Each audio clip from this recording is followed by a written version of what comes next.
Hello, this is Decoherent, and welcome back to some more Torment Tides of Numenera. So, sorry for the gap, I had some stuff going on, but we are now ready to continue our adventure. So, when last we left, we were poking around the gates of Gehenna, on the way to the Valley of Dead Heroes, which, I'd kind of had this hope that maybe it would be this, tasteful memorial area, little parks and benches, some tasteful sarcophagus or something like that. But, nope, that's not how the Ninth World rolls. Instead, we get a rock skull with glowing whatever, acid all over the place, and crazy cultists. So, here we are. So, we poked around here a little bit. There's this weird energy thing, and people that are angry because of this landslide going through the valley that we're going to find an alternate route through. There's a couple things that I decided I'm not going to poke with, including a hole in space that doesn't seem to go anywhere, which is never good. And this crazy portal that is really tempting, but the last person to stick their head through got transformed into this weird blob of 3 people fused together. So, not going to do that. Also, we found Monster Cat, so that was kind of cool. Shush. Alright, and it's time to wander into the necropolis, because of course it is. So let's see what new fun adventures await us. Probably no place that offers brunch.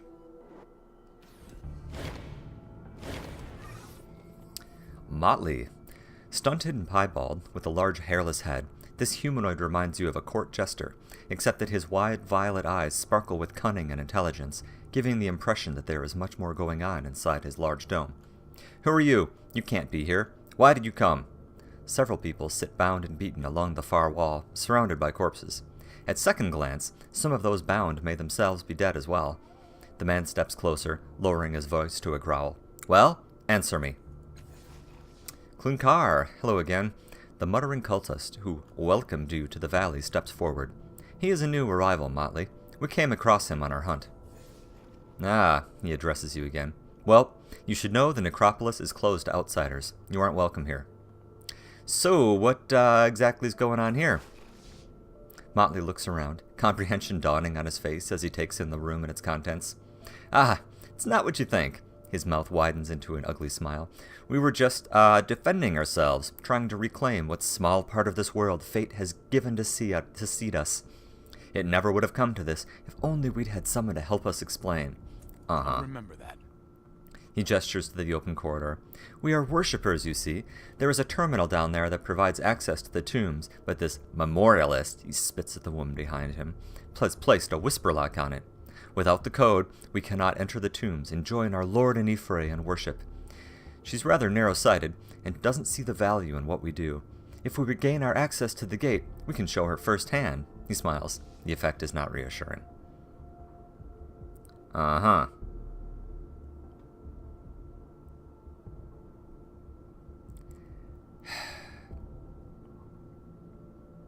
I'd rather, throw a smoke bomb and edge past these guys, but anywho. Let's try to be the peacekeeper here. There must be some way we can resolve this peacefully. You wouldn't like us when we're angry. The time for peaceable solutions is over. The gate awaits, and we must answer its call at any cost. If you kill them all, how are you going to get the code? You'll be lost forever. And if we don't follow through on our threats, no. They must know that will we kill them, code or not. If they all die, we will find another way. His mouth turns into a frightening grin. She wouldn't have locked the terminal away from her fellow memorialists. One of them will know something.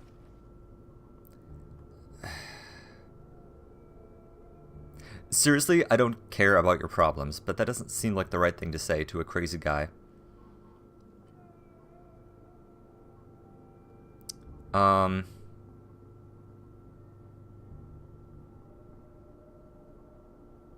really care about any of these people. Well, let's be the better man here. So, just let me talk to him. It won't cost you anything to try. Who's persuasive? 80%? Good. Motley considers your words for a long moment, and then, you may be right. Of course I'm right. All right. You have my permission to speak to the prisoners. If you can get the code from them, we can end this charade. Terry and more will die each day until either you or they give us what we need. He turns to the woman bound on the floor. The code is all we want, of course. The rest of this does not become any of us. Uh-huh. As you, like, draw blood stuff all over the place. Finger painting. Jeez. Alright. Cultist. Okay, so who do we have going on here? Klimkar.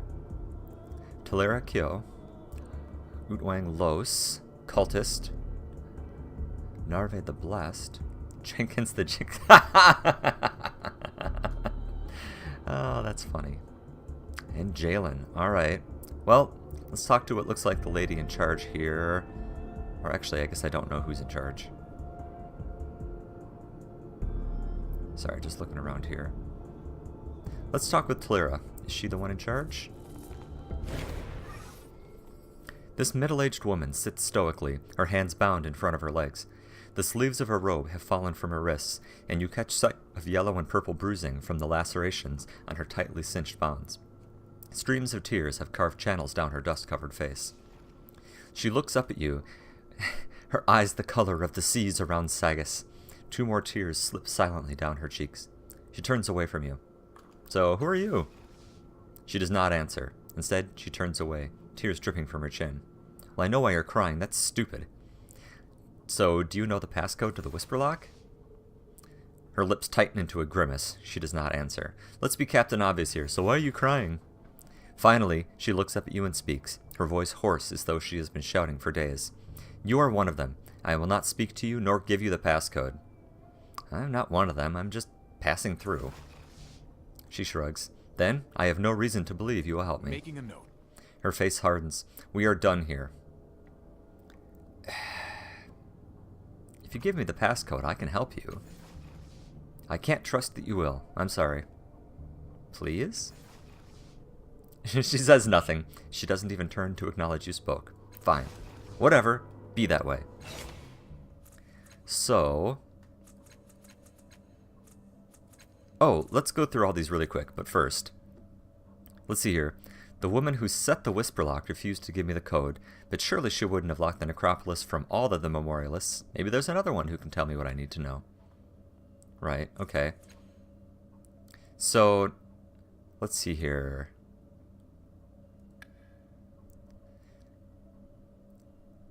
Okay, the only way, yes, we have to close the necropolis, yeah. That was the whole thing with people coming in, like, from the alternate, or the guy or whatever from the alternate dimension, and there's lots of nasty going on. Phoenix, yep, we met him.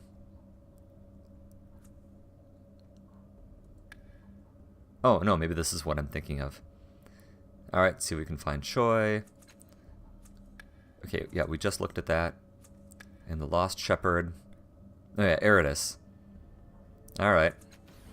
Well, oops. Ooh, let's look at things around here real quick, then we'll go back to fruitless conversation. These rocks appear to have been brought in from the outside and welded into place somehow, sealing this entrance. Huh, okay. That's interesting. Abandoned bowls, rotted fruit, incense, and other oddities fill the corridor. Tokens bought to honor the dead. Huh. What's this? Oh, money. Everyone just leaves money laying all over the place. I mean, come on.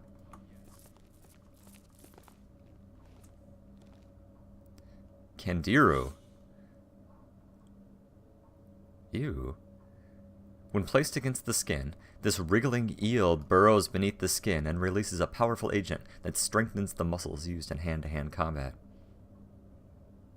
So, I'm going to have to check this, or probably one of you will already have posted it. When it's in red, is that damage that you take? I sort of think it is. So, that's gross. And I kind of don't want to use that. Yuck. Alright. This is great. People just leave all kinds of crap around. These green lights are part of the original architecture, built into the wall itself. Neat. What's this? Cool. Let's go. Let's. Heavenly Submission. This otherworldly gem is unlike anything you've seen before, with cuts so fine that they are beyond counting. Thousands of names scroll across the surface of the sphere. There is no indication of how they died. Well, assuming that's what the names mean. Ready. Huh. Money. Surprising number of people leave money all over the place. This jar is warm to the touch and vibrating slightly. This jar is filled with ashes. More ashes than one human body could produce. How many ashes have you rendered, huh? A sorceress of voices whispers from this jar every so often. This kind of looks like a doorway, doesn't it? You bet. Ooh, pretty. That's neat.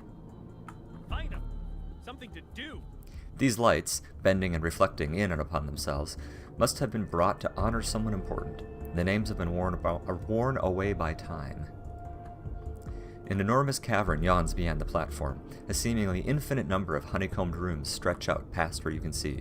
Wait, what? Of course.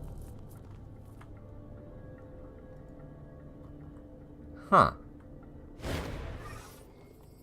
A shimmering field obscures this pedestal. It seems to be emanating from a small device within the field. That must be the Whisper Lock. Also inside is a configuration of buttons surrounding a central disk, but with the Whisper Lock engaged, there is no way to reach them. Hey, let's just start shouting things at this. How about Choi? Nothing happens. Kiyatawa? Nope. Inifre? Nope. Talira? Nope. Ronos? Memorialist? Alright. Yeah, it was worth a try. Well, Sure enough. maybe. I guess it was kind of worth a try. I love this thing. This is neat looking. Kind of wish I could interact with it. I want to know what it is. These are nice too. Oh wow, these are really cool. Okay, sorry. I keep getting distracted by the art style. Trust and honesty are our bonds. Ugh. Okay, so we talked to Talira, who was not helpful. Wang, what do you have to say? This short, red-haired man has vivid green eyes that emanate a mix of sadness, lost dreams, and hope. That's an odd mix. The stranger sizes you up, and for a second you feel true interest in your persona, but then he looks away, lost in his thoughts. A moment later, he turns back and smiles.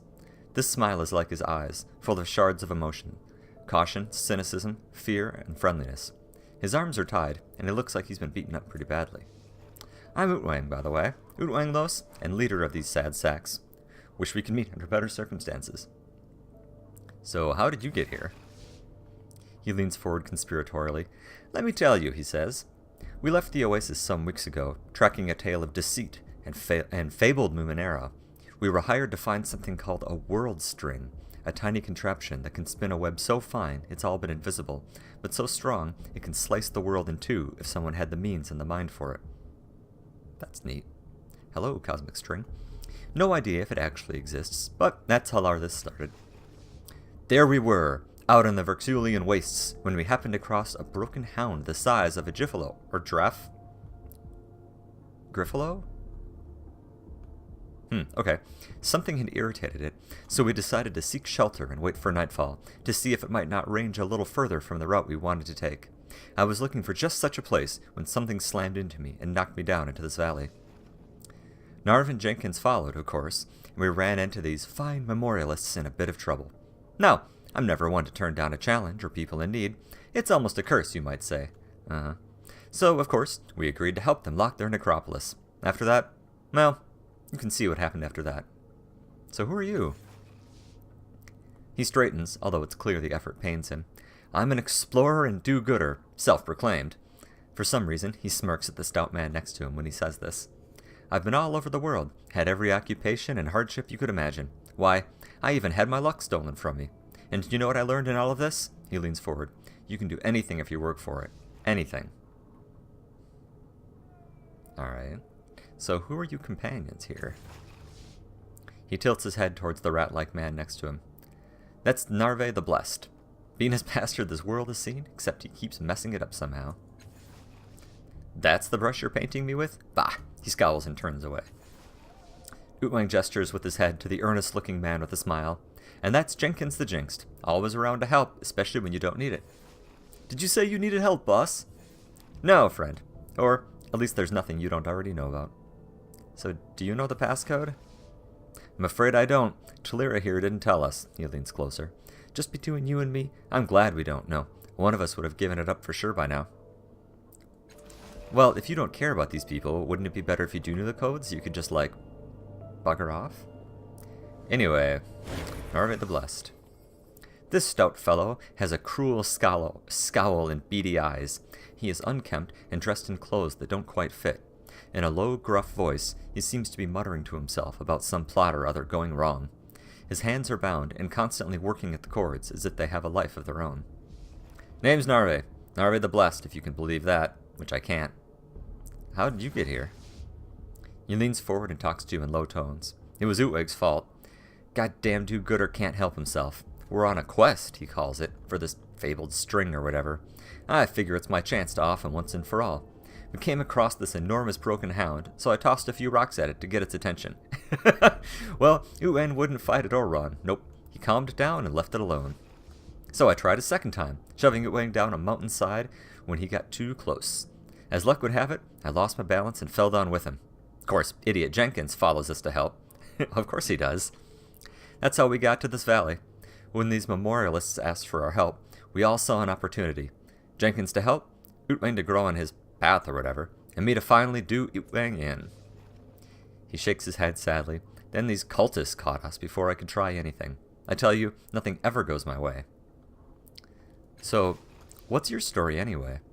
I'm an explorer and a villain, the worst villain you'll ever meet. And by that, I mean that no matter how I try, it somehow ends up helping people. He spits. Blessed indeed.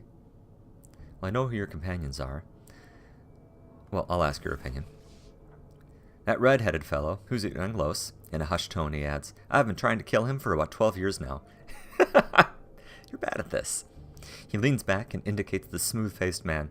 And the young pup there is Jenkins the Jinxed. He'll want to help you. Don't let him. He leers at the young man, who smiles back at him as if he just said the nicest thing. So, do you happen to know this passcode? He sputters in laughter. Do you think I'd still be sitting here if I did? Let him have the damn necropolis. Keeping him out isn't worth all this.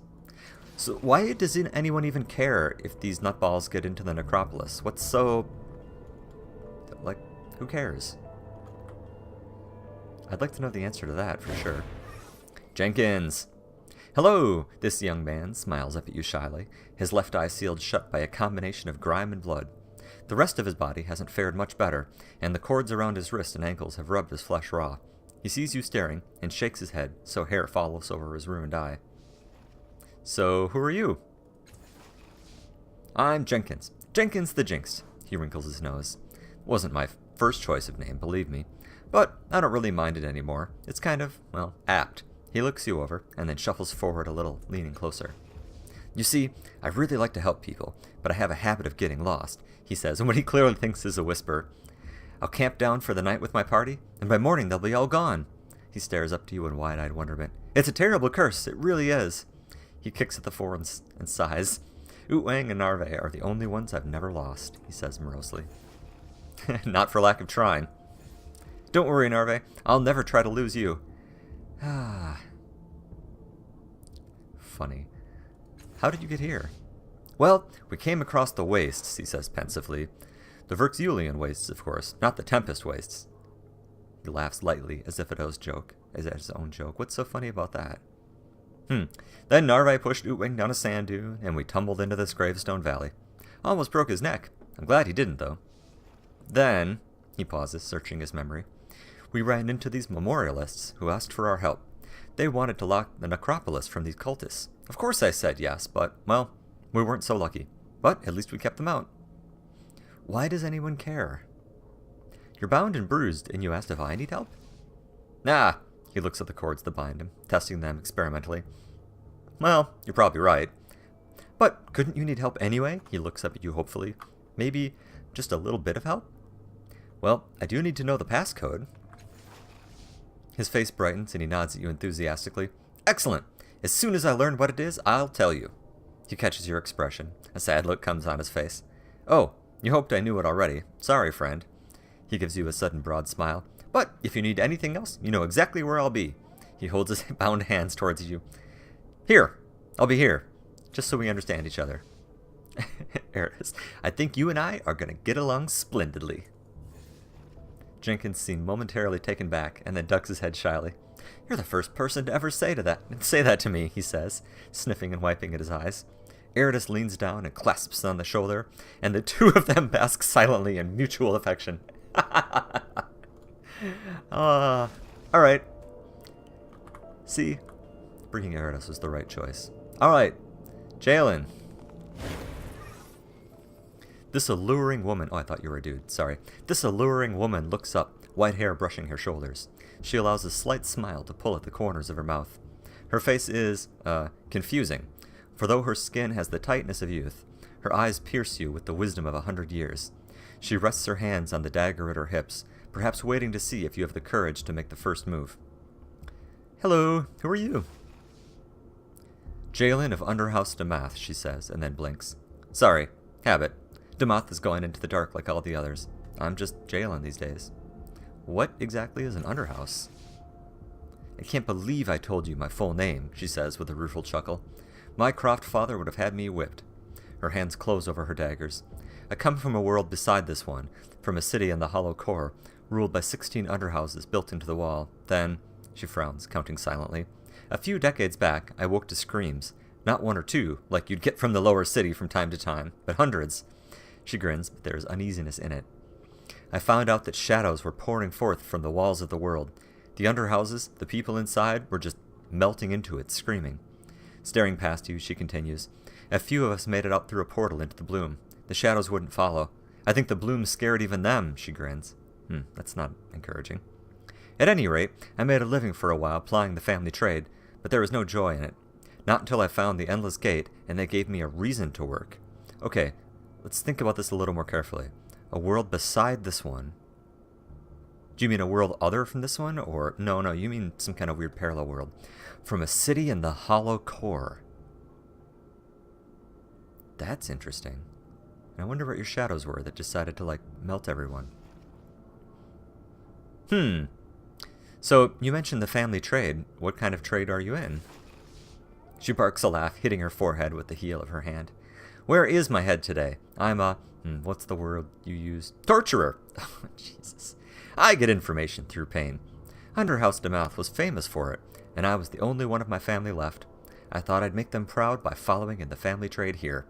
She shakes her head, sighing at her own naivete. Nearly starved my first year in the bloom. Barely anyone wanted to hire me, and those that did paid pittances for my family's holy work and treated me like some kind of monster. I'm thinking of treating you like some kind of monster, too. She pinches the bridge of her nose. I drank a lot in those days, talking about my family and how they served the people they killed. Freed them from their secrets, right? Uh-huh. And one night, I said all this to a member of the Endless Gate. She chuckles. Such luck. They said I belonged with them, and they were right.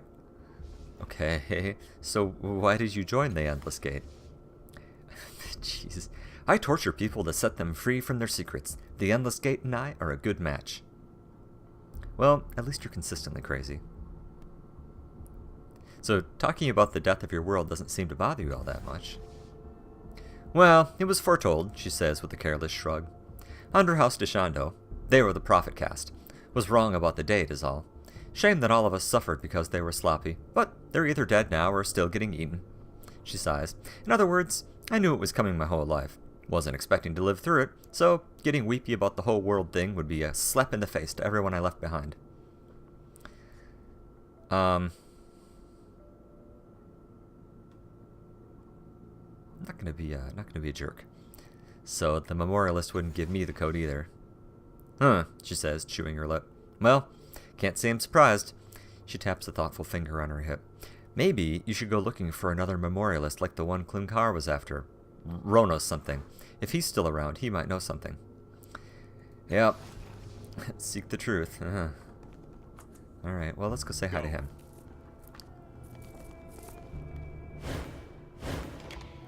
I'm hoping that someone explains to me why I care that the Endless Gate doesn't get into the necropolis. Alright, so where was our friend? He was still back at the beginning, at the entrance, wasn't he? Sure enough. I think so. Map. Nah, it doesn't say. That's okay. Let's go. Jump through a hole in space. Typically when there's a light, you should not walk into it, but hey, what do I know? Oh, I could have just looked over here. Yeah, here he is. Alright. Don't mind if I do. On our way. I can't believe it took me like 2 episodes to realize that's just a big skull. And I love this thing, whatever's going on with that staff. It's so cool. I desperately need one. Hey, Ronos, so have you taken care of the cultists? The longer it takes, the more I feel for all of us. He puts his hand across his eyes. Sorry, I shouldn't rush you. How can I help you? Do you know anything about a dead girl named Choi? No, I've never heard the name. I'll remember that. Did you say Choi? Beltrax interrupts in surprise. I remember that name. It was from a tomb in the necropolis, although I don't remember anything else about it. The name only stuck in my head because of the strange way the tomb made me see it. I can't explain it. You'll have to see for yourself. Just remember to hold your breath. I remember I joined one of the memorialists for her rounds that day. That peculiar marker was in tomb 4221. Notepad. I have 1535 written down too, and I don't remember why. Oops, sorry. But 4221 is Choi. Alright. That's going to be in my quest log, but I don't know. Rona says, surprising you would know a tomb that I do not, Beltrax. Good thing for our friend, though, he beams. So, a colleague of yours was taken prisoner. I need the code for the whisper lock she placed on the necropolis. Do you know it? Dated my journal. Then Talira was successful? Oh, joy. The look of relief on his face is palpable. His expression turns to worry. Alas, I don't know the passcode. Talira said, if something should happen to her, that we should seek the name of the Cultural Prince. I do not know what this means. Perhaps its finding will come more easily to you. Cultural Prince. Huh. Okay. Let's go talk to the new crazy people we met. Of course. And see if that jogs any of their memories. They're gonna say, just go through this portal. Because of course they are. Alright, Blob 3. You're the closest. What's up? Okay. So you don't know anything about it. Let's go talk to Phoenix quick. He knows all kinds of things. Or no, wait. Naturally. Well, let's just ask him quick. Go away. Fair enough.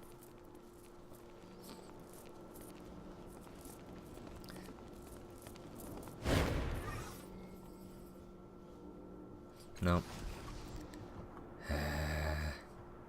Well, there's Persia. I guess we could go talk to Thalana again. Yeah, why not? Let's do that. Head down here to the purple passage. Above. Sideways. I agree. I like how someone's like put rocks around this. Very cute. Little fairy garden. I'm going. This is totally going to involve going someplace that I had decided that I wasn't going to go. Persia, hey. Mutters. Okay, yeah, super helpful. Alright. And let's see what Thalana has to say.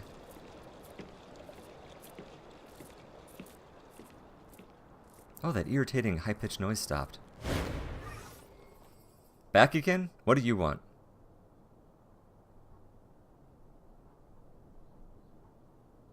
Oh, I had noticed that. Where are your other 2 friends, Timpo and Zad? She closes her eyes and pinches the bridge of her nose. Oh, no, these are her invisible people. If you can't see them, they're no fault of mine. Frankly, they're lucky they don't have to talk to you. Alright. Crap. So... Choi's tomb. Yep, there it is. It's the name of the Cultural Prince. What does that mean? Huh. Well, I could go back and ask the cultists. I mean, I'm not really down with helping them, but...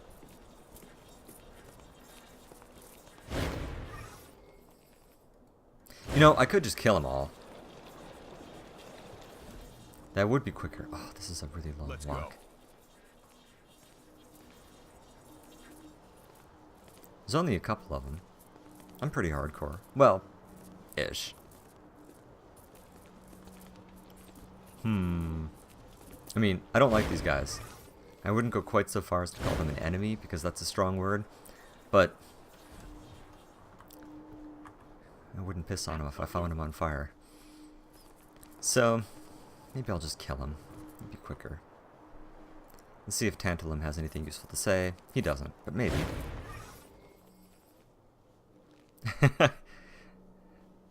Nope, haven't looked at any tombs yet. Oh, is that? What is this? I missed this. Is this the other end of, like, the mystery hole? The floating darkness before you looks a little like the dying minim. Oh, they're called minims. Okay. You saw earlier, only this one is even more closed. It's furled tight like a black, unblossomed rose, as if it were looking for something to bring it to life. You have a sudden gag reflex. Something lurches in your chest. Something inside your body is reaching to the minim, trying to get out? Ew. Let's take a look at this tear a little more closely. The more you look at the minim, the more it seems to you like an unpollinated flower. You spelled that wrong. It is dormant and looking for something to bring it to life. But what? Let's step a little closer and expel whatever it is trying to get out of our body. Because seriously, if there's something in there moving, it's time for us to part ways. As soon as you open your mouth, ew, a slick black cloud surges out, emptying your lungs of air almost completely. Oh, okay. It's the black flecks from the dying minim, but they changed somehow inside your body. That's not nearly as horrible as I thought. The cloud floats towards the minim. Where it touches, the minim becomes less diffuse, more of a clot and more a cloud, less a clot, sorry.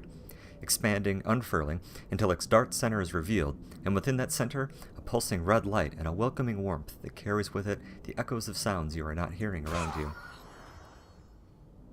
Yet, the black sludge continues to spew forth from your lungs. You are unable to control it, retching out more and more, until finally, when it feels like you're going to pass out, the last of it slips by your tongue. You feel weaker, but at least it's out of your body now. Okay, so is this the same one? Yep. Good, shortcut.